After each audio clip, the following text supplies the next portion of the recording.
Իշխող ուժը համարում է, որ եկել է հոգևորական ու եկեղեցուց դուրս բոլոր սրբապիղծների դիմակները հատիկ առ հատիկ պատռելու ժամանակը, լինեն սքեմով, կոստյումով, թե համազգեստով։ Բոլորի դիմակը պատռելու ենք, բոլոր այդ սրբապիղծների, որոնք թաքնվել են սքեմի տակ, այս 7 տարի է, ամենավերջին բառամթերքով, ամենալկտի պահվածքով, կրոնի եւ սրբության հետ կապ չունեցող վարքագծով, թիրախավորում են Հայաստանի Հանրապետության պետականությունն ու հայ ժողովրդին, մենք այդ բոլոր սրբապիղծների դիմակը հերթով պատռելու ենք, անուն առ անուն։ Ընդդիմադիրների կարծիքով Փաշինյանն ու Փաշազադեն սինխրոն են գործում։ Հայկ Մամիջանյանի մեկնաբանությամբ վարչապետի հարձակումները եկեղեցու վրա Ադրբեջանի հոգևոր առաջնորդի հրապարակային գրոհների շարունակությունն են։ Նիկոլ Փաշինյանը քաղաքական դիակ է։ Դիակները, երբ որ ժամանակին չես հավաքում, գարշահոտություն են տարածում։ Ու դա առաջին հերթին մեր մեղավորությունն է, որ այդ քաղաքական դիակը դեռևս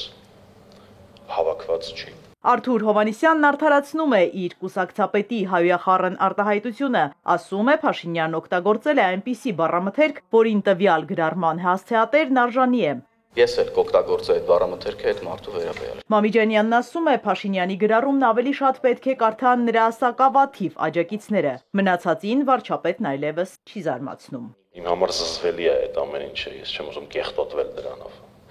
Հայ առաքելական եկեղեցին մի 1000 հատ Նիկոլա տեսել իր կյանքի ընթացքում։ Տարբեր կալիբրերի, տարբեր դիրքերի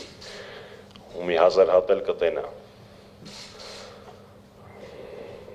Հայրաքելական եկեղեցին իր ատամի բանը չի։ Եկեղեցու դեմ խաչակրած արշավանքը շարունակվում է, նկատում է Արթուր Խաչատրյանը, դա համարելով անթույլատրելի։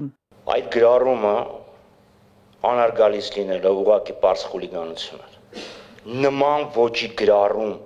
երկրի ղեկավար չի կարող իրեն թույլ տալ։ Կրթող եւ կրթվող մարդը չի կարող իջնել զազրախոսության խոհանոցային բամբասանքի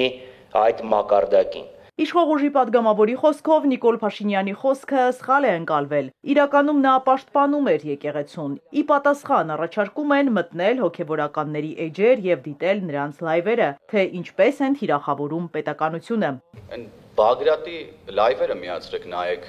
Չեք ծանոթ եք դուք Բագրատին Գալստանյան, այն որ սառել էր։ Հիմա հետա հալեցրել են, ինչ են արել, ծանոթ եք դուք։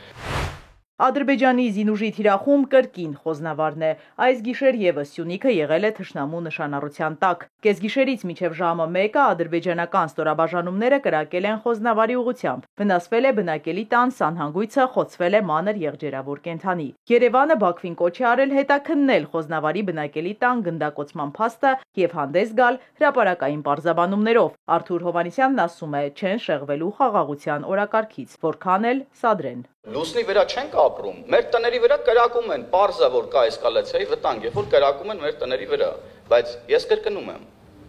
մենք ամեն բան անելու ենք, որպեսզի էսկալացիայի վտանգը հավասարեցվի 0-ի եւ կնքվի խաղաղության պայմանագիրը Հայաստանի եւ Ադրբեջանի միջեւ, որը արդեն համաձայնեցվել է։ Եթե ձեր հարցն է, ես բացառում եմ արդյոք այն հավանականությունը, որ Փաշինյանը պայմանավորված լինի Ադրբեջանի հետ այս կամ այն մակարդակի էսկալացիա իրականացնել, որպեսզի դրանով վախեցնի հայ ժողովրդին,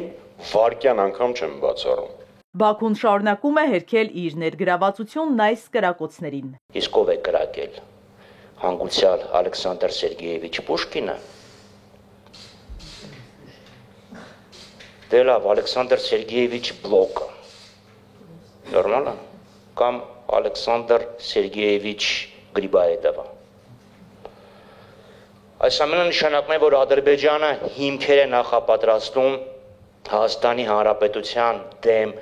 հերթական ագրեսիայի համար։ Իշխող ուժը կրկնելով իր առաջնորդին վստահեցնում է, լինելու է խաղաղություն, պատերազմ չի լինելու։ Իզաբելլա Հովհաննիսյան, Ալեքսանդր Կիրոյան, Էպիկենտրոն։